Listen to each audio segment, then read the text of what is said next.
Bienvenue à QCM TV Podcast. Aujourd'hui, je suis au CNCB et je rencontre Tristan Lemire. Tristan qui revient tout juste de se qualifier au Hard MTB League en Idaho. Alors, il va nous raconter tout ça, nous parler de ses projets pour l'année, de ses réalisations pour l'an passé. En tout cas, on a une foule de choses à jaser avec vous. Il nous expliquer c'est quoi le Hard MTB League. C'est très intéressant. Bonne écoute. En passant, j'aimerais remercier mes partenaires, en commençant par le Centre national de cyclisme de Bromont, Cycle LM de Saint-Jean-sur-le-Chaudière et Candiac, ainsi que Gabriel Rancourt et sa chaîne YouTube Gabriel Rancourt Cycling. Hey, Tristan Lemire, bonjour. Comment ça va, Tristan? Très bien, merci encore de m'accueillir pour une troisième fois sur le podcast. Hey, ben écoute, ça fait 1 an qu'on s'est parlé et puis à ce moment-là, tu étais l'été dernier en réalité, puis tu étais en train de te préparer pour différentes épreuves qui s'en venaient l'an passé, entre autres des épreuves de pump track, les championnats mondiaux, puis plein d'autres projets que tu avais en tête à ce moment-là. Fait que vraiment, moi surtout, je t'ai suivi, puis on est plusieurs à avoir regardé ce qui était passé, mais j'avais vraiment envie de faire le point avec toi, savoir comment ça s'était passé, puis qu'est-ce qui s'en vient. En tout cas, il y a plein de choses super excitantes, surtout dans les dernières semaines, il s'est passé plein de choses vraiment intéressantes pour toi. Ça fait que, ben c'est ça, Tristan. Comment ça s'est passé l'an dernier, puis un petit peu si on peut partir de là, qu'est-ce que tu en penses? Ça fait, non, c'était vraiment cool de prendre une année off l'an dernier de DH, là, puis de juste essayer d'autres choses, ça m'a vraiment fait du bien, puis j'ai adoré et j'ai tellement aimé ça que je vais continuer à faire ces autres disciplines-là cette année, puis recommencer le DH, mais clairement continuer à mettre de l'effort envers les autres disciplines que j'ai essayées l'an dernier, puis que j'ai aimé. Oui, par exemple, on a parlé rapidement des épreuves de pump track. Pump track, j'ai fait aussi quelques courses de dual slalom. Oui. Puis j'ai été au Hard MTB League et j'essaie de penser à d'autres choses, mais je pense que c'est pas mal tout. Les Crankworks. Ouais, c'est Crankworks, Slalom, Pump Track, puis Pump Track Worlds. Ensuite, qui est quand même différent des Pump Track Crankworks. Ouais. Que j'aime pas mal mieux que les Pump Track Crankworks perso. Oui, OK. C'est quand même vraiment différent en vrai, mais ouais, puis Hard MTB aussi, c'est qui était vraiment nice l'an dernier. Puis ouais, j'ai retourné cette année au premier event officiel là, au mois de mai, fait que ça c'était bien cool. Mais ouais, non, c'était vraiment bien de juste découvrir ces autres disciplines-là, que ça faisait longtemps que ça me tentait d'essayer, mais j'étais juste jamais vraiment dans la position de pouvoir essayer parce que j'étais tout le temps dans les positions où est-ce que comme j'avais un peu pas le choix de mettre mon 100% envers le DH. Donc c'était cool de switch it up un peu. Hey, c'est super. Puis justement, Hard MTB League, peux-tu nous en parler un petit peu parce que c'est un nouveau concept qu'il n'y a pas beaucoup de gens qui connaissent là. Moi, je l'ai suivi là, dès le départ. Là, c'est Braden Brighthurst qui avait démarré le projet. Là. Puis ceux qui ne connaissent pas Braden, allez voir un petit peu ce gars-là. C'était un méchant rider avec des idées spéciales. Entre autres, il a fait un film il y a quelques années qui s'appelait 8600 pieds. Là. Ouais. Vous irez voir ça vraiment quelque chose de fascinant là, au niveau de la force du mental. Là, en tout cas, faites-vous devoir. Allez voir ça, vous ne regretterez pas. Mais bref, excuse-moi. Ouais, peux-tu expliquer un petit peu c'est quoi le concept? Ouais, l'idée, honnêtement, c'est vraiment cool de voir qu'est-ce qu'ils essaient de créer. Puis, tu sais, sont encore là. C'est sûr qu'on a eu le premier event officiel au mois de mai, il y a quelques semaines, là, mais je pense qu'ils ont vraiment leur idée, leur concept, puis ils essaient encore de juste perfectionner puis de voir exactement c'est quoi la parfaite formule pour faire ce genre de compétition-là. Mais en gros, l'idée de Braden, il vient d'un background de BMX, puis il a compétitionné en plein d'autres sports aussi, en athlétisme, je pense, puis en freestyle, en ski freestyle. Et en gros, lui, son style de riding, ça a tout le temps été perfectionniste pour ses mouvements et tout, mais vraiment... des technicalités. C'est ça, technicalité comme vraiment, vraiment élevée. Puis genre, il est hyper bon à être précis dans son riding. Puis, il est tout le temps en train d'essayer de faire des drills pour voir à quel point il peut être précis dans ses virages, dans la façon qu'il atterrit, dans la façon qu'il jump et tout. Fait qu'il est vraiment comme tout le temps en train de décortiquer un peu son riding. Puis je pense que c'est ça qu'il voulait amener au sport et honnêtement, il a réussi à le faire là, parce que c'était vraiment quelque chose de technique, ce qu'on a roulé. Déjà l'an dernier, c'était technique, mais ce mois de mai-ci, là, c'était n'importe quoi. Comme c'était beaucoup plus difficile que l'an dernier déjà. Fait que... C'est ça, parce que ça fait quelques années que le projet est en cours. L'idée, c'est que t'as pas besoin d'avoir une grosse montagne. C'est sur... Tu as besoin d'une petite colline ou un bas de montagne, que ça soit visible pour les spectateurs facilement, facile à prendre en caméra pour être télédiffusé.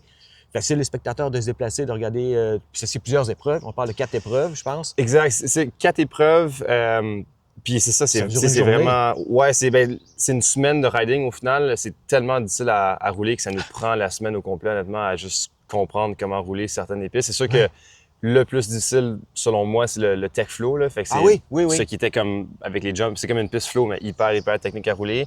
Les 2 autres tracks, fait que le DH puis le raw slalom, du moins pour moi, c'était plus facile que le tech flow. Mais c'est une semaine juste à essayer de comprendre comment rider ça, puis ensuite à essayer de le rider vite le samedi. Là. Fait que c'était... Parce que c'est ça, l'an passé, il y avait une épreuve là, un peu, qui était quand même télédiffusée, mais qui était une épreuve démonstration un peu où... ça, je pense que c'était... un test, là, dans le fond. C'était test event, juste essayer déjà de faire un event semi-legit et de comprendre un peu qu'est-ce qui fonctionne, qu'est-ce qui fonctionne pas. Le pointage, etc. C'est ça, puis ils ont changé le pointage cette année, là, c'était différent. Cette année, c'était des points, ce qui était cool. Je pense que c'était nice d'avoir une formule complètement différente dans le vélo-montagne pour une première fois. Là. Puis les temps étaient quand même... Ils comptaient quand même dans certaines occasions si jamais les points étaient pareils. Mais c'était en gros celui qui avait le moins de points qui gagnait. Fait que si t'arrivais premier, t'avais 1 point. Et si t'arrivais 10e, t'avais 10 points. Donc celui qui avait le moins de points gagnait. Donc c'était... Puis c'est une journée d'épreuve qui se déroule sur des vélos de trail, des trail bikes. C'est ouvert au e-bike aussi, ce que j'ai compris. J'ai pas, par contre, peut-être m'expliquer s'il y a une différence ou... Ouais, c'est ça. Je pense que là, c'est vraiment, honnêtement, tu prends le bike que tu veux. Tu prends le bike que tu juges le plus efficace. Un bike pour faire les 3 descentes plus la montée. Tu peux pas changer de bike samedi. Mais par contre, tout au long de la semaine, tu as le droit de pratiquer avec le vélo que tu veux et de courser avec le vélo que tu veux. Donc, la majorité des gars, ont pratiqué en e-bike toute la semaine parce que c'est quand même, c'est pas autant que c'est pas beaucoup de dénivelé, à la longue, ça devient quand même très fatigant. Ah oui? Faut que tu remontes la colline. Ouais, exact. Ça te brûle à la longue. Là. Donc, c'est ça. Il y a beaucoup de gars qui pratiquent en e-bike puis qui ont coursé en bike normal. Moi, perso, j'avais pas d'e-bike avec moi vu que j'ai pris l'avion. Après, j'étais un des seuls gars qui a pris l'avion aussi. Là. La majorité ont eu la chance de conduire, fait qu'ils ont pu amener leur e-bike. Oui, il faut mentionner que ça se passait à comment ça s'appelle? Boise, Idaho. Ouais, c'est ça. C'est pour nous, c'est loin, là, mais la majorité des gars de l'Ouest ont pu conduire, puis les gars de vers là-bas aussi. Là. Mais j'ai pas vraiment d'e-bike non plus qui aurait été bon là-bas, je pense. Là, c'est tellement... Il faut tellement un style de bike, selon moi. C'est tellement difficile à rider que si t'as pas un bike parfait pour ça, ça fonctionne pas trop. Comme l'an dernier, j'avais un bike d'enduro extra large, puis c'était trop grand. Là, j'avais la misère à faire fitter mon bike dans les virages, dans le tech flow et tout. Expliquer un petit peu pourquoi. C'est pas justement, là, tu parlais du tech flow, c'est peut-être là que c'est plus critique. Ouais. Parce que l'épreuve part déjà avec un gros drop-in, avec un bank. Ouais, gros berm que tu dois tirer et tout.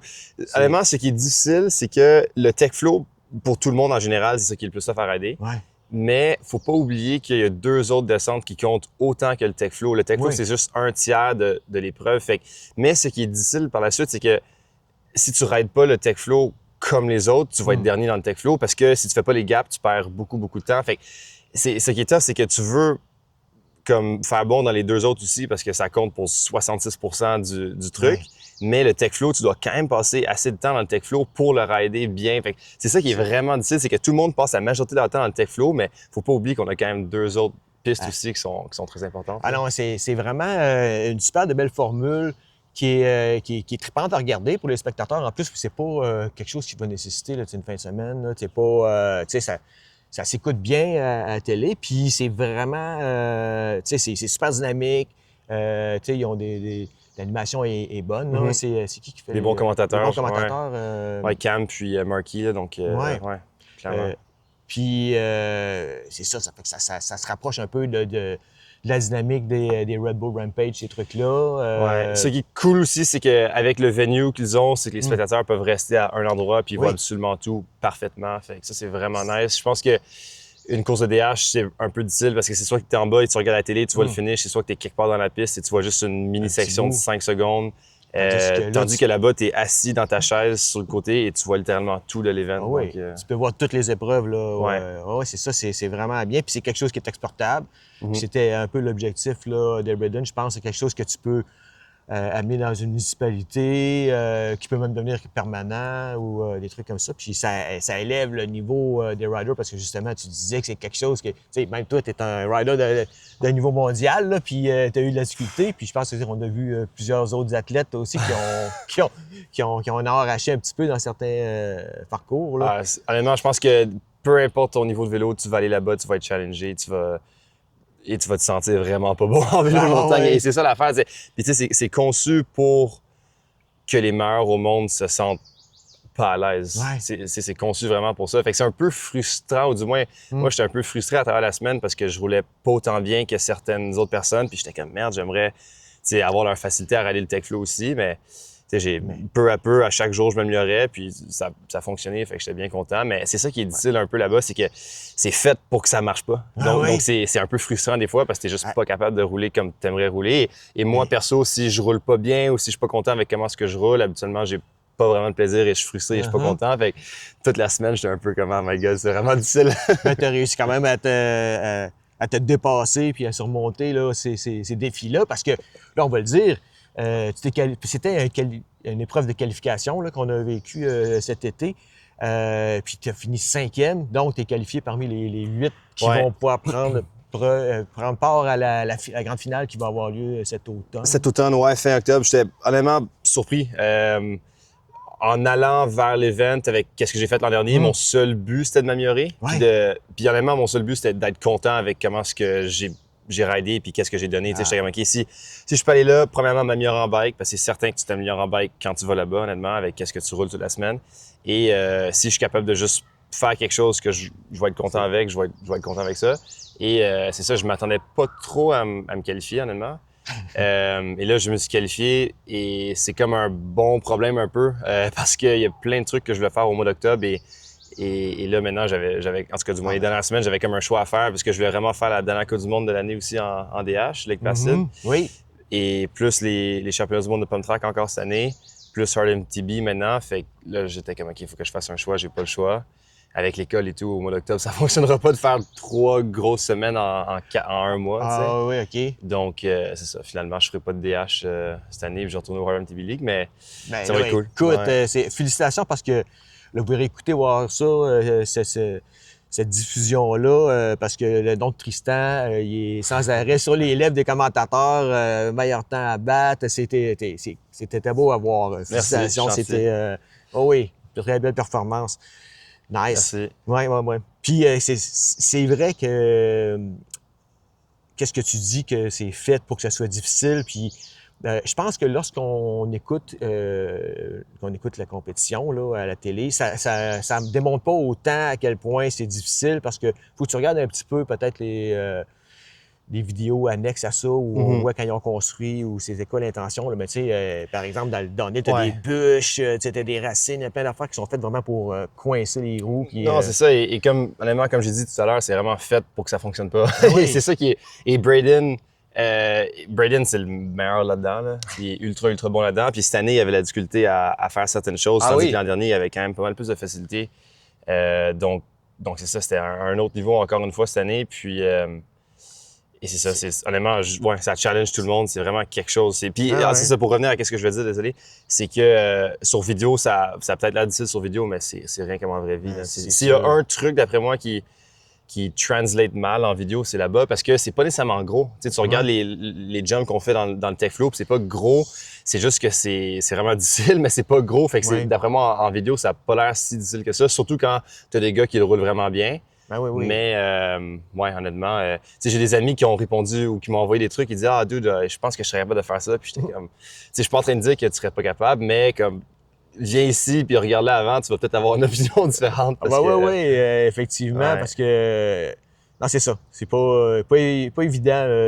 On a vu, il y a quelques années, là, plusieurs pros qui sont allés pour essayer ça, puis, tout le monde arrachait. Une autre affaire qui est difficile aussi, c'est qu'il n'y a pas vraiment rien pour te préparer.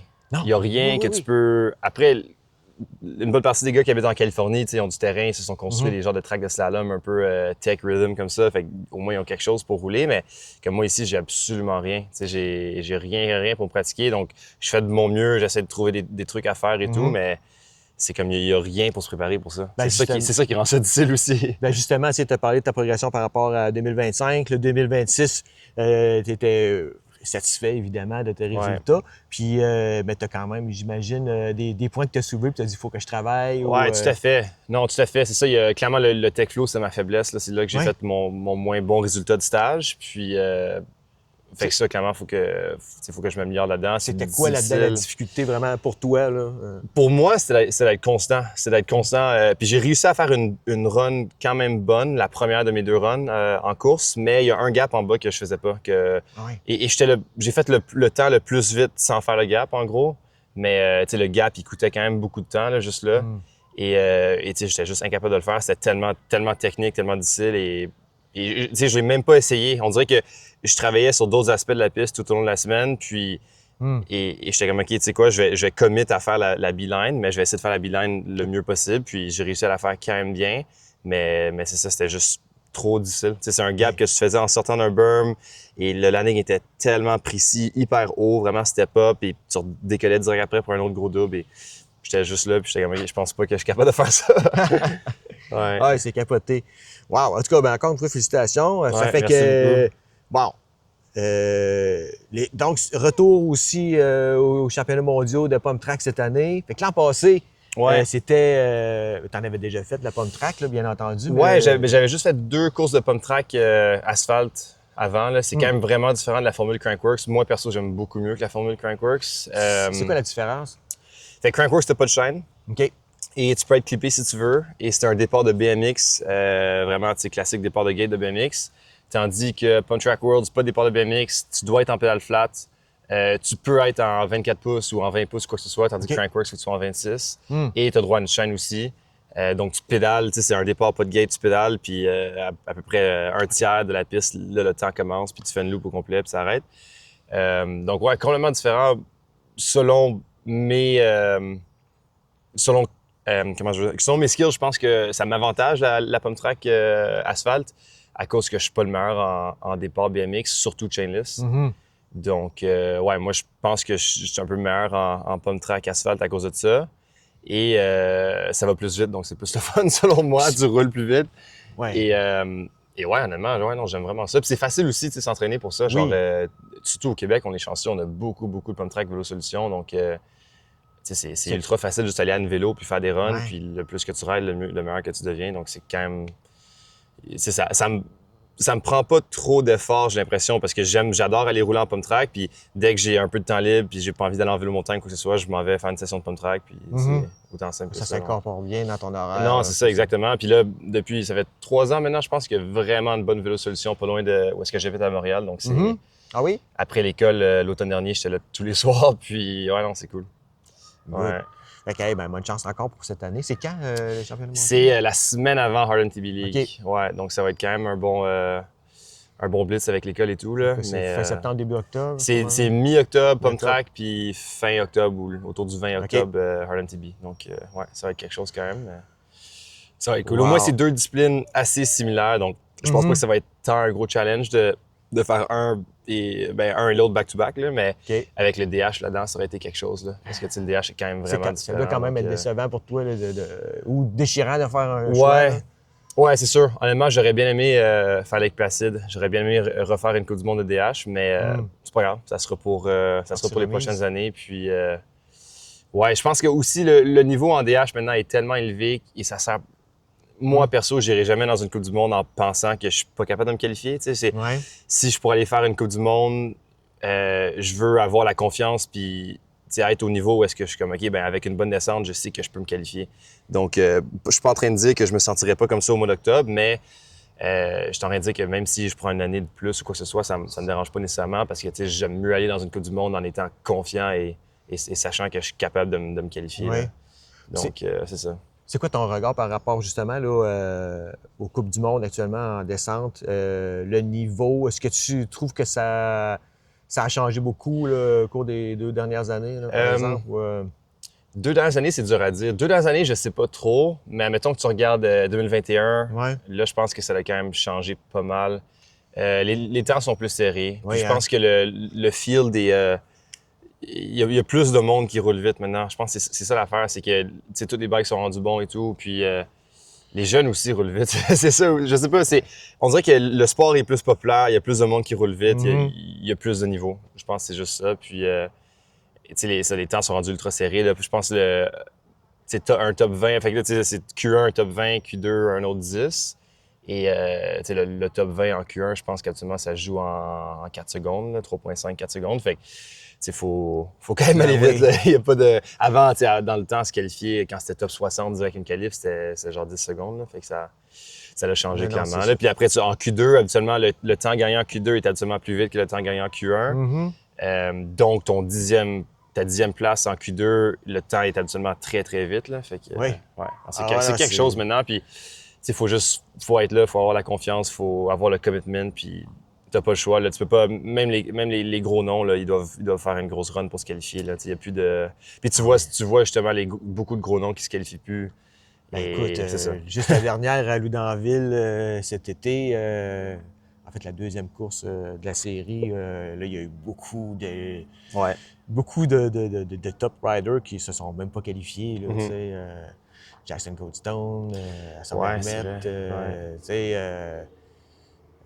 Loïc Bruni. Quand tu regardes qu'il a été rendu à ce niveau-là, ça veut dire à quel point les riders doivent pousser pour se qualifier, puis qui commettent des erreurs.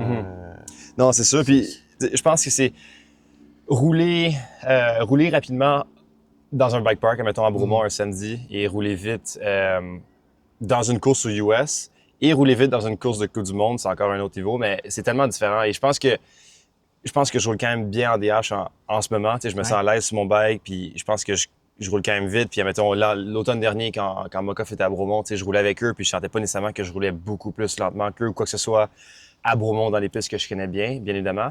Mais, être capable d'aller vite dans une course, c'est tellement différent. C'est un contexte tellement différent, puis il y a tellement de monde que je connais que c'est des excellents riders en dehors des courses, mais ils n'ont jamais réussi nécessairement à faire un bon résultat de course à cause de plein de choses. Et c'est ça, c'est différent. Puis, en ce moment, je pense que je roule quand même bien, mais c'est juste que les 3 courses de DH que j'ai faites à date cette année, ben je me suis amélioré à chaque course. Fait que, je suis satisfait avec ça. J'ai rien fait encore de très bon que je suis content avec, mais je sais que ça va prendre du temps. Puis, c'est justement retrouver cette confiance-là, puis cette intensité-là, surtout de race run que tu peux pas vraiment répliquer en dehors d'une course. Puis, c'est juste cette confiance. C'est con, mais cette confiance-là de donner des coups de pédale à certains endroits, puis de juste rentrer dans la section avec cette envie d'aller vite, c'est complètement différent de qu'est-ce que tu vas faire tout l'hiver à juste rider dans un bike park ou quoi que ce soit. Là. Donc, fait que t'as quand même fait quelques courses cet été aux États-Unis, j'imagine? Ben, j'ai fait une course aux US, puis j'ai fait 2 courses de DH en Nouvelle-Zélande cet hiver. Ah oui, OK. Donc c'est ça. Puis là, as-tu des objectifs pour faire quelques courses, là, par exemple la série Monster ou des trucs comme ça aux États-Unis? Ouais, je vais faire la prochaine course Monster au Utah, puis après ça, je vais faire les courses de DH de Crankworx. Crankworx, c'est comme ma série principale cette année un peu. Là, donc, ouais, je me suis dit, je vais me concentrer là-dessus, je vais faire tout ce que je peux faire puis que j'ai envie de faire autour de ça, mais ça va être mon truc principal. Donc, on va pouvoir te voir t'encourager au Mont-Saint-Anne cet été. Là, ouais, clairement, Mont-Saint-Anne, ça va être la finale, ça va être cool. C'est ça. Mon but, honnêtement, c'est de... Comme là, en ce moment, je pense que je suis 7e au King of Crankworx en ce moment, puis mon but, c'est juste de monter. T'sais, si je suis capable de finir top 5, je vais être content. Mieux que ça, je vais être encore plus content. Mais si je peux juste monter tout au long des 3 derniers événements Crankworx, je vais être content. Puis, ouais, clairement, la course de DH à Sainte-Anne, j'aimerais bien faire, c'est sûr. Là. J'aimerais bien faire là-bas. Puis... après ça, ouais, quelques autres courses ici et là, mais ouais, pas de Coupe du Monde ou pas rien, là, mais quand même des grosses courses à Whistler. Le Crankworx à Whistler, ça va être gros quand même. Là. Puis Silver Star. C'est sûr. Ouais. Le DH de Crankworx, ça, c'est-tu différent du RDH ou c'est la même chose? C'est complètement différent. RDH, c'est une course... plus flowy un peu. C'est ça, c'est, mettons, à Whistler, RDH, c'est sur A-Line. Okay. Donc, c'est vraiment une piste flow bike park. Puis l'idée, c'est d'aller le plus vite possible sur une piste de jump. Donc, admettons, Whistler, c'est quand même une piste RDH assez vite et pas très pédalante comparé à certains d'autres qu'on course, admettons, Rotorua ou les deux qu'on a fait en Nouvelle-Zélande. Donc, il y a beaucoup de gars qui choisissent leur bike de DH pour A-Line, mais habituellement, tout le monde est en bike d'enduro pour les RDH, là, juste parce que ça pédale beaucoup, puis tu dois scrubber, donc c'est plus facile habituellement en bike d'enduro. Là. Donc moi, perso, j'avais un bike d'enduro pour les deux à date cette année. Puis Sainte-Anne, on va voir qu'est-ce qu'ils vont faire. Là. Je sais pas trop, j'ai pas trop d'informations par rapport à tout ça, mais j'ai bien hâte de voir qu'est-ce qu'ils vont faire. Puis je connais bien la personne là, qui s'occupe de construire le duo slalom et tout. Là. Donc je pense que ça va être... on va avoir du plaisir. Je pense que ça va être des beaux parcours. Hey, on va te suivre là-dessus, c'est sûr. Ouais, puis ça va, merci beaucoup. Encore félicitations pour jusqu'à maintenant tes résultats là-dedans parce que t'es bien parti pour... Ouais, non, merci. C'est vraiment cool. Tu sais, c'est des nouveaux défis. Puis c'est nice de course après course d'apprendre comment ça fonctionne. Puis, puis de tranquillement pas vite comprendre comment est-ce que ça fonctionne. Ouais. Ben, en même temps, tu sais, je trouve courageux de faire ça parce que c'est une autre formule totalement. Mais en même temps, c'est diversifié là, parce que tu vas un peu t'essayer dans différents types d'épreuves qui vont nécessiter des habiletés aussi différentes. Là. Ouais. Ça fait que... Non, c'est difficile. C'est sûr que c'est vraiment difficile parce que ça prend beaucoup de temps. Admettons que tu fais juste compétitionner en DH, ben ta seule tâche à faire, c'est d'essayer d'aller vite sur ton bike de DH. Et tu peux compléter ton entraînement en faisant d'autres styles de riding. Mais moi, perso, j'ai toujours aimé rider toutes mes bikes. Et admettons, comme je m'en souviens quand je coursais en DH sur Mokoff à l'époque et tout, puis que je faisais vraiment juste du DH, ben je venais tout le temps au dirt ici l'été. Puis je ridais quand même gros la pomme track aussi à l'époque. Et j'adorais diversifier mon riding, tu sais, pendant une semaine que j'étais à Bromont. Et aujourd'hui, de pouvoir compétitionner sur toutes les bikes, c'est vraiment nice, là, c'est sûr. Mais par contre, c'est difficile. C'est difficile de tout faire. Puis c'est sûr qu'il y a des compromis. Admettons, je roule beaucoup, beaucoup moins en DH que j'ai jamais roulé auparavant. Puis là, je suis revenu à Nouvelle-Zélande. J'ai fait j'étais à Seattle. Après ça, j'ai fait une course de DH. Fait que j'ai essayé de rider le plus possible en DH avant ça. Et après ça, direct sur mon enduro parce qu'on avait le Hard MTB League. Fait que j'ai essayé de passer le plus de temps sur mon bike d'enduro avant le Hard MTB League.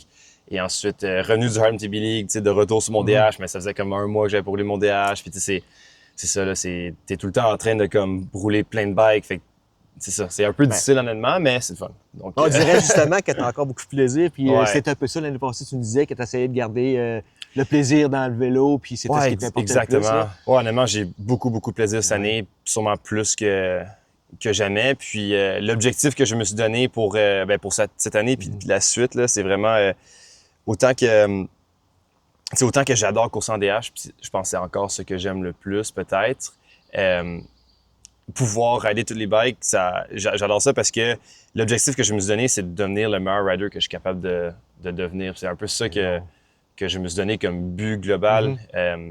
En 2021, je m'en souviens, j'étais capable d'aller vite sur une track de Coupe du Monde pendant 3 minutes et demie, mais j'ai l'impression qu'en dehors de ça, j'étais pas vraiment excellent dans rien d'autre. Puis c'est ça, comme là, je regarde ça en ce moment, puis je suis comme, wow, OK, j'étais vraiment bon à aller vite sur une track de DH de World Cup pendant 3 minutes et demie. Mais j'allais faire une autre course de DH, puis ça allait pas autant bien qu'en Coupe du Monde, j'allais faire tel autre event, et j'aimais pas ça, ou ça allait pas bien, quoi que ce soit. Fait que là, maintenant, je suis comme, OK, ben je veux être capable de tout faire vraiment bien. Tu penses-tu que toutes ces habiletés-là que tu as développées au cours des 2 dernières années qui vont se transposer pour toi en avantage en descente ou... C'est dur à dire. C'est dur à dire parce que je pense que le plus que tu es à l'aise sur ton vélo, c'est sûr que le mieux que c'est pour courser en DH. Mais après, tu regardes beaucoup de gars qui font très, très bien en DH puis qui sont incapables de rallier des dirt jumps ou qui sont incapables de faire quoi que ce soit d'autre. Fait que c'est dur à dire. Je pense qu'honnêtement, le DH, surtout au niveau World Cup, c'est tellement... c'est vraiment, tu sais, c'est difficile parce que je trouve que la majorité des gars qui roulent là sont des excellents bike riders, bien évidemment, mais pas autant bons que des gars comme Mitch Rapelato ou des gars qui font un peu de tout, comme ça. Mais ils ont juste cette capacité-là d'aller vite sur une track de DH de Coupe du Monde, dans les grosses roches, dans le steep, dans peu importe en Europe, genre. Tu sais, c'est un skill vraiment unique à avoir. Là, en parlant de DH, là, justement, là, tu as expérimenté d'autres séries, d'autres types d'organisations, là, un peu, tu sais, on parlait rapidement des Monsters, mais là, tu vois-tu un petit peu, plutôt, comment est-ce que tu trouves que ça se déroule, ces courses-là? Est-ce que c'était, parce que moi, je ne me suis pas déplacé pour voir ça non plus, mais j'ai l'impression qu'on en entend plus parler et puis que le sérieux de ces organismes-là, ces organisations-là, devient de plus en plus important, de plus en plus majeur, de plus en plus visible. Tout à fait. C'est très bien. Honnêtement, qu'est-ce qu'ils font? PDS, là, fait que Pro Down Series, moi, je pense que c'est vraiment, vraiment bien. Puis c'est très professionnel aussi, ce qui est cool. Mais surtout, ce qui est nice, moi, je trouve, c'est que tu en as beaucoup d'autres aussi maintenant. Tu as un nouveau... Il y en a plein que je découvre aussi. C'est sûr que, tu sais, là, je suis plus juste dans le DH. Fait que des fois, comme, tu sais, je suis pas exactement toutes les nouveautés et tout. Là, mais là, j'ai vu récemment que Mountain States Cup, un nouveau truc dans l'ouest du US. Puis il y a quand même un bon prize money aussi. Puis il y a plein de nouveaux trucs. Et je pense que Pro Down Series, ça a comme donné la motivation à d'autres gens de faire leur circuit. Fait que, tu sais, maintenant, on a un bon circuit de Coupe Québec aussi, ce qui est vraiment cool. Puis c'est bien pour les jeunes. Et tu sais, autant qu'il y a eu ces changements-là au niveau de la Coupe du Monde qui ont eu des avis vraiment mitigés, puis certaines personnes étaient pour, certaines personnes étaient contre. Je pense qu'aujourd'hui, on regarde ça, puis moi, je pense que c'est quand même bien. On a beaucoup de nouveautés. Tu sais, ça a amené plein d'autres circuits, puis ça a amené la possibilité de pouvoir faire une carrière professionnelle ou presque sans faire une seule Coupe du Monde. Ah oui, OK, à ce point-là. Hein. Au niveau du DH. Parce que là, les prix sont intéressants aussi à certaines épreuves. Les prix sont intéressants. Il y a quand même beaucoup de médias américains autour de Pro Down Series.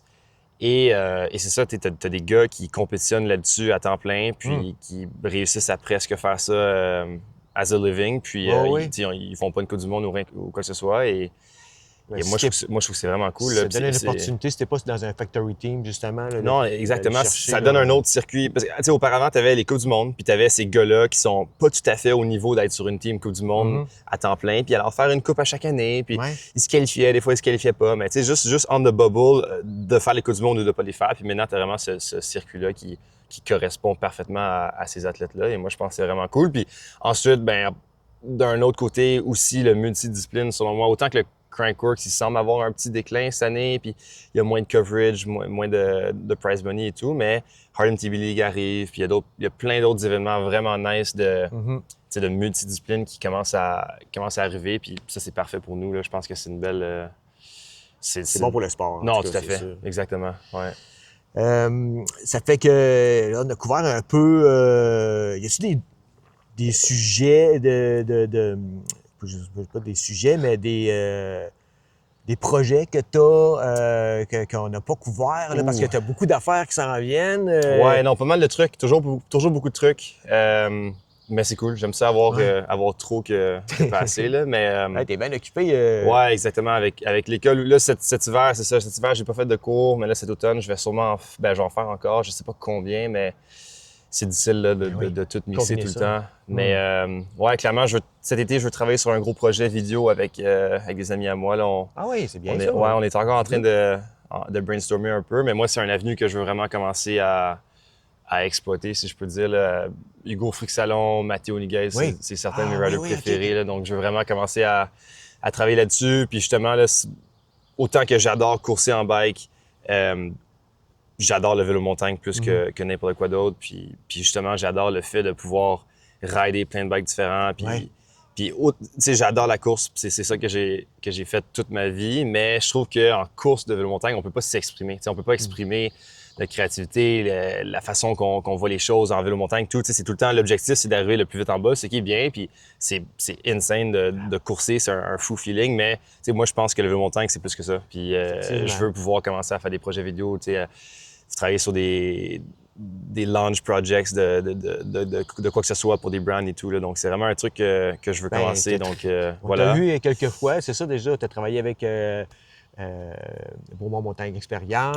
Ouais, Beaumont, je fais des trucs un peu pour eux l'été, mais ouais, c'est vraiment côté projet vidéo riding, là, ça, je veux commencer. Puis après, autre projet, beaucoup de... Je vais commencer à faire plus de testing puis de développement de produits aussi, là. En tout cas, plusieurs personnes t'ont vu rider l'an passé avec un vélo masqué, là. C'est mystère. Je le ride encore, là. Je peux pas dire grand-chose par rapport à ça, malheureusement. Tu peux pas dire la marque non plus? Je peux pas dire grand-chose, malheureusement. Mais ça, c'est un... suspense, reste. Ouais, non, c'est ça. Ce que je dis récemment, depuis que... Il y avait le gars en hardtail à la Coupe du Monde en Corée du Sud. Là, je dis qu'il m'a passé le vélo puis que je roule son hardtail. C'est ça la réponse récemment. Aïe, c'est bon. Mais non, ça, c'est un cool projet que je suis extrêmement reconnaissant d'en faire partie. Puis je suis content de continuer à apprendre par rapport à tout ça, puis juste de gagner en expérience par rapport au développement de produits. Mais C'est ça, quelque chose de vraiment nice. Tu peux quand même expliquer que c'est quoi, c'était un brand qui t'a approché, puis... Honnêtement, je préfère rien dire. Oh, à ce point-ci, je sais plus trop exactement ce que j'ai le droit de dire et j'ai pas le droit de dire. Fait que je préfère absolument rien dire, désolé. Mais tu fais du testing pour un brand. Je fais du testing ou pour quelque chose. pour X. Ouais. C'est bon. Exact. J'ai le droit de dire que le bike, c'est un prototype. Fait que ça peut peut-être répondre à certaines questions. Là. Fait que oui, clairement, C'est pas quelque chose qui est disponible sur le marché. Voilà, Voilà. c'est bien dit. Ouais. Tu avais des projets de voyage, effectivement, tu en as fait un peu. Encore des objectifs là, à ce niveau-là, peut-être aller découvrir d'autres régions au Québec ou aller c'est sûr. dans un autre pays. C'est tout le temps difficile. C'est tout le temps difficile de trouver le temps. Puis tellement d'événements que je veux faire, tellement de projets que je veux faire cet été. Puis je mets tout sur mon calendrier. Et là, je regarde les week-ends, puis je suis comme, man, genre, il en manque 5, il en manque 10. C'est si on pouvait juste avoir 10 week-ends de plus. Ouais, l'hiver dernier, j'ai été en Nouvelle-Zélande pendant un bon bout. Là. Ça, c'était fou. J'ai passé 2 mois et demi en Nouvelle-Zélande. C'était incroyable comme voyage. C'était ta première fois? Première fois, ouais. Ben c'est ça. Fait que, tu sais, là, je me disais, OK, good, je vais tout faire les Crankworks. Et on en a 3 au Canada, 2 en Nouvelle-Zélande. Parfait, ben je vais aller en Nouvelle-Zélande, je vais faire les 2 Crankworks là-bas. Et là, le plus que je regardais ça, que je planifiais mon voyage, je me disais, bon, ben, première fois en Nouvelle-Zélande, ce serait stupide de pas y aller pour un bon bout ou quoi que ce soit. Là. Donc, tu sais, j'ai dit, screw it, je vais y aller plus tôt. Je vais acheter une van là-bas. Donc, j'ai acheté une van là-bas, puis j'ai van knifé pour une bonne partie du voyage et je l'ai vendu en partant. Puis, honnêtement, j'ai ridé beaucoup. Là, mon objectif avec le voyage, c'était juste de rider et de passer du temps sur le bike. J'ai fait beaucoup de dirt jump. J'ai ridé beaucoup en dirt. Et un de mes objectifs, c'était de m'améliorer en jump. Puis, l'an dernier, au Harlem TB League, il y a eu un gros jump, un gros kick de bois, ouais, c'est ça. Puis, au downhill, à la fin, là, ouais, exactement. Pieds, je pense. C'est ça. Mais c'est pas nécessairement tant long que ça, mais le kick est tellement haut. Genre, la grosseur, c'est le plus gros kick que j'ai fait de ma vie, c'est sûr. Et l'an dernier, j'avais tellement peur de le faire. Je l'ai fait, mais je le faisais vraiment pas tant à l'aise que ça. Et après ça, je m'en souviens, j'étais comme, OK, ben, plus jamais que je vais avoir peur d'un jump dans un parcours de course ou quoi que ce soit. T'sais. Ça me dérange pas d'avoir peur des jumps dans un Fest Series ou quoi que ce soit, mais dans une course, je veux plus jamais comme être là puis avoir peur de faire un jump. Ouais.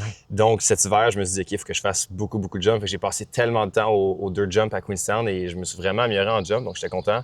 Et je suis retourné au Harlem TB League cette année. C'est sûr que c'est quand même un gros jump. J'avais un petit peu peur avant de le faire, mais j'ai fait beaucoup plus facilement que l'an dernier, avec beaucoup plus de confiance. Fait que j'étais vraiment content. C'est bien. Donc, ouais, j'en ai profité pour aller beaucoup cet hiver. Puis, il y a tellement de spots incroyables à rider, surtout partout en Nouvelle-Zélande, surtout vers Queenstown. Puis, la culture là-bas, les gens que j'ai rencontrés, c'était vraiment cool. Puis, il y avait un gros event de freeride pendant que j'étais à Queenstown qui s'appelle le NST, Natural Selection. Ah oui, Natural Selection. Ouais, c'est ça. Donc, il y avait tous les gars du Natural Selection qui étaient à Queenstown pour 2 semaines. Là, donc, je ridais tous les soirs au dirt jump. Donc, j'ai ridé avec tous ces boys-là au dirt jump. Puis, juste à être autour de ces gars-là, c'était vraiment cool de comprendre un peu comment que le freeride fonctionne. Puis, j'ai toujours suivi le freeride. Mais là, clairement, qu'en ce moment, je pense qu'il y a un regain en visibilité envers le freeride. Fait que c'était vraiment nice de juste être là puis de comprendre comment est-ce que ces athlètes-là, ils fonctionnent, puis comprendre un peu comment est-ce que leur cédule est tout au long de la saison et tout. Là. Fait que c'était cool d'avoir une nouvelle perspective sur le freeride en étant là-bas. Très hot. Ouais. Fait que peut-être un retour l'hiver prochain. Honnêtement, je pense que... Ça coûte cher. C'est sûr que ça coûte cher. Il y a quand même moyen de le faire pas tant cher que ça. Une fois là-bas, il y a moyen de le faire quand même très cheap, mais c'est sûr que les vols, ça, tu peux pas ton billet d'avion va coûter cher, puis ça, tu peux pas contourner ça nécessairement, mais une fois que tu y vas, tu peux pas ne pas y retourner. J'ai rencontré tellement de monde là-bas, puis tout le monde se dit à la fin comme « Yeah, sounds good, see you next year. Parfait, on se voit l'an prochain. » Puis c'est juste, t'as pas le choix d'y retourner. C'est fou comme endroit. Donc, honnêtement, je pense que c'est sûr que je vais y retourner. Autant longtemps que ça, je penserais pas, mais c'est sûr que je vais y retourner. C'est bon. Ouais. C'est très hot, ça. Puis rapidement, ben là, la santé a l'air de bien aller. Oui, non, santé va bien.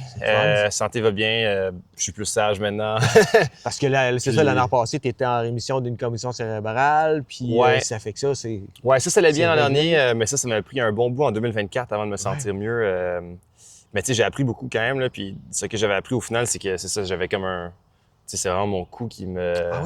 qui me retenait un peu, là, puis autant que ma commotion était guérie, c'était genre mes symptômes qui étaient encore présent à cause de mon coup. Mais bref, non, tout va bien. Tout va bien. Puis c'est ça, là, vraiment, c'est peu à peu. Puis je me mets pas trop de pression. Puis l'objectif que je me suis donné avec cette saison-ci, honnêtement, là, c'est juste de voir du progrès tout au long de l'année. Puis avoir du plaisir surtout. Puis je pense que c'est ça l'affaire. Là, quand tu compétitionnes dans un sport à un haut niveau, selon moi, c'est tellement facile de perdre l'aspect de plaisir. Oui. Et tu sais, moi, j'ai commencé le vélo-montagne à cause que c'est ça que j'adore faire. Puis j'ai commencé à courser en vélo-montagne à cause que c'est ça que j'aime faire. Puis c'est un peu dommage quand tu retrouves plus le plaisir là-dedans. Donc, je pense que c'est ça qu'il faut garder en tête. Puis c'est ça le plus important. Puis oui, c'est très facile de perdre le plaisir quand tu te mets trop de pression. Ou tu sais, quand tu n'as pas les résultats que tu veux avoir. Pour moi, c'est vraiment facile de ne pas être content. Donc, dès que j'ai des résultats que je peux satisfaire avec, je suis pas vraiment content. Mais c'est ça, c'est juste dans mon cas, cette année, pour moi, ce que je me suis dit, c'est comme, regarde, OK, même si j'ai pas un temps bon résultat, ben step by step. Il faut que je m'améliore step by step. Puis je fais un retour. Puis j'ai eu quand même beaucoup de temps off dans les dernières années. Donc, voilà, step by step. Puis, faut pas trop se presser. Mais lâche pas, continue comme ça. C'est très bien parce qu'en réalité, quand tu regardes ça, tu performes bien dans des types d'épreuves que tu n'étais pas habitué de faire. Puis, puis tu t'améliores. Non, merci beaucoup. Non, c'est un fun challenge. Puis je pense que toutes les disciplines se complètent. Ouais. Donc, c'est cool de pouvoir progresser underjump tout l'hiver, justement. Et d'arriver dans d'autres events, puis d'être comme, wow, OK, je suis content, la progression que j'ai faite en underjump m'aide dans d'autres trucs. Fait que, non, exactement. Puis à quand le slopestyle? Slopestyle, je sais pas si ça va. Slopestyle, c'est fou. Tu sais, ça, c'est un autre truc qui est impressionnant puis qui change beaucoup en ce moment aussi. Là. Ils ont changé un peu la formule de slopestyle Crankworx. Perso, moi, je suis pas trop le slopestyle, mais c'est rendu à un niveau assez élevé. C'est très acrobatique. C'est ça, c'est très, très acrobatique. Un peu comme le ski, ça tend vers là aussi. Puis justement, tu vois en ski freestyle, tu as comme cette direction-là qui... Tu sais, il y a plein d'athlètes en ski qui disent « Hey, regarde, moi, je suis pas trop pour ça. » Puis je pense qu'il faut... La créativité, ça reste important. Puis oui, c'est cool de faire un gros truc, mais un 360 très beau, c'est autant cool qu'un gros truc. Donc, je pense qu'en vélo, ça fait un peu ça aussi. Puis là, tu commences à avoir des gars qui font pas de slope, qui font pas de race, quoi que ce soit, mais vraiment des freeriders qui sont beaux sur leur bike puis qui rident de façon sick, qui donnent envie de rider, tu sais. Puis je pense que ça a un regain clairement en vélo-montagne aussi, là. C'est ce que j'aime un peu, tu sais, avec la vision Crankworx ou RMTB League, là. C'est ça, tu sais, tu vas voir vraiment, tu sais, quel athlète, quel rider est capable d'être agile sur son vélo là, dans plein de situations, là. Puis, clairement. Ça doit être challengeant aussi. Un peu. Clairement. Ouais. Je pense que RMTB League, c'est ça, c'est fou. C'est fou parce qu'il y a beaucoup de gens qui sont arrivés cette année à l'événement de qualification et que je pensais qu'elle allait faire le truc genre hyper facile, qu'elle allait tout avoir first lap. Puis non, ils ont vraiment eu la difficulté. Puis mettons, c'est ça, certains riders il y avait quand même des gros noms. Puis certains riders que je pensais qu'ils allaient avoir beaucoup plus de facilité qu'ils n'ont pas eu. Fait que c'est fou. Puis j'ai hâte de voir qui va venir au mois d'octobre. En gros, on va être les 8 qui se sont qualifiés au mois de mai, plus 4 wildcards, fait 4 athlètes qui n'étaient pas à la qualification, mais qui vont venir à cause qu'ils sont... Puis les critères pour être wildcard, je pense que tu dois avoir gagné une Coupe du Monde ou avoir gagné un championnat national ou quoi que ce soit. Fait que bref, j'ai bien hâte de voir qui va venir au mois d'octobre, mais également autant hâte de voir comment est-ce qu'ils vont réussir à rider le parcours. On sait, l'an dernier, il y avait Assaf Vermette qui était allé. Oui, clairement. Et ça, d'après moi, il va être encore là cette année. Fait que, mais je pense vraiment que c'est toute cette nouvelle génération-là de riders qui ont grandi à faire un peu de tout. Tu sais, admettons, les Max Saint-Laurent et ça de ce monde, c'est comme... Max, bien évidemment, il est très, très rapide en DH, mais tu vois sur Instagram, des fois, il poste des vidéos de lui en train de faire d'autres styles de vélo-montagne. Oui, c'est ça. Il a grandi à tout rider. Fait que c'est vraiment cette nouvelle génération-là, d'après moi, qui ont grandi dans les skateparks, pump track un peu. Comme il y avait Tegan Cruz là, qui était... Tegan est vraiment... Puis Tegan, c'est ça. Tegan a un background de BMX de course, mais qui a fait beaucoup de DH. Puis il a jamais... C'est pas trop un gars skatepark, quoi que ce soit. Fait que Tegan, c'est impressionnant. Puis c'est un des premiers qui a switché du DH Coupe du Monde au Crankworx. Et année après année, il a progressé. Puis honnêtement, il est rendu à un niveau excellent. Là. C'est vraiment... T'es pas loin. T'es là aussi. Je vais rattraper Tegan, mais il me faut encore un peu de temps, je pense. Il te manque juste quelques dixièmes de seconde. Là. Ouais. Non, mais c'est ça, j'étais bien content de faire ce résultat-là aussi au mois de mai parce que j'ai l'impression que tout le début de saison, je roulais bien, mais admettons, j'étais à Sea Otter Classics, puis j'ai l'impression que je roulais quand même bien en slalom là-bas, mais ma première ronde, j'étais contre quelqu'un de quand même vraiment bon, puis j'ai fait une erreur, il m'a battu. Puis c'est ça qui est difficile en slalom, des fois, tu peux juste pas être chanceux d'être contre quelqu'un en ronde de 16 ou ronde de 32 de très bon, puis ta journée est finie. Fait que c'est difficile de voir la progression un peu dans les courses de slalom. J'ai l'impression que c'est une discipline que tu peux juste faire des 15e places, 15e, puis tout d'un coup faire un podium. Ah oui, oui. Donc, c'est ça. Parce qu'en réalité, en dual slalom, comme les autres épreuves, là, le four cross, ces trucs-là, t'es pas contre la montre. Fait que tu dois battre l'autre. Exactement. Fait qu'exactement, tu sais, t'es pas nécessairement là, au top du top, nécessairement, parce que tu gagnes. Ou que si tu bats quelqu'un, ça veut pas dire que... Ça veut pas dire que admettons que tu gagnes la course, ça veut pas dire que tu as eu le temps le plus rapide de la journée. C'est ça. Faut que tu battes l'autre personne. Ouais. Donc, clairement, que la meilleure qualification que tu fais, le meilleur bracket, que tu vas avoir à la première ronde. Là. Fait qu'en gros, admettons que tu arrives premier, puis qu'ils en prennent 16, ben t'es 1 contre 16. Donc ça t'avantage. Mais, non, clairement que tu sais jamais. Ça, c'est quelque chose que t'aimes? C'est le fun. C'est le fun. C'est nouveau pour moi, puis nouvelle formule et tout, là. Fait que j'apprends encore beaucoup, mais c'est cool. C'est vraiment différent, c'est ça qui est nice. C'est un point qui est plus beaucoup présent, là, ce genre d'épreuve-là, ce genre de course-là. Athlète contre athlète, là, on l'a vu beaucoup dans les années 80-90. Il y avait des épreuves de Coupe du Monde qui étaient combinées avec d'autres types d'épreuves. Four cross, du slalom, ces trucs-là. Mais tu sais, les spectateurs, c'est une course là, où tu peux voir là, qui va arriver en premier. Là, c'est excitant. Là, tout à fait. C'est excitant à regarder. Que... Non, c'est différent. C'est quelque chose de différent. Fait que c'est cool de juste tranquillement, pas vite comprendre comment la discipline fonctionne puis comment performer là-dedans. Ça fait que, bon, rapidement, prochaine chose pour toi cet été, c'est? Prochaine chose pour moi, je pense que je vais aller faire la Coupe Québec ce week-end à Camp-Fortune. Ouais. Oh, wow. Puis après ça, je pense pas mal de filming. Puis après ça, je vais aller faire la course à Solitude au Utah, la Pro Down Series. Puis les 2 Crankworks. Et après ça, je pense revenir ici, Crankworks Sainte-Anne. L'école recommence. Puis après ça, je pense que je vais peut-être aller faire US Open. Et après, Pump Track, Carl MTB. Et repos bien mérité après ça. Donc, je comprends. Voilà. Ouais. Hey! Ben encore une fois, félicitations. Puis je te souhaite un très bel été, Merci. très belle année. C'est bien gentil, à toi aussi. Ça a l'air, je te souhaite plein de bikes. Oui, oui, c'est sûr. Bon, ben, fait que on va peut-être se croiser dans les pistes cet été. Puis sinon, on va te suivre, on va t'encourager. Puis on va se croiser à Sainte-Anne. Yes, c'est sûr, à Sainte-Anne. Merci beaucoup, Tristan. Yes, merci. À la prochaine. Ben oui, salut. Merci. Cool, parfait. Ça.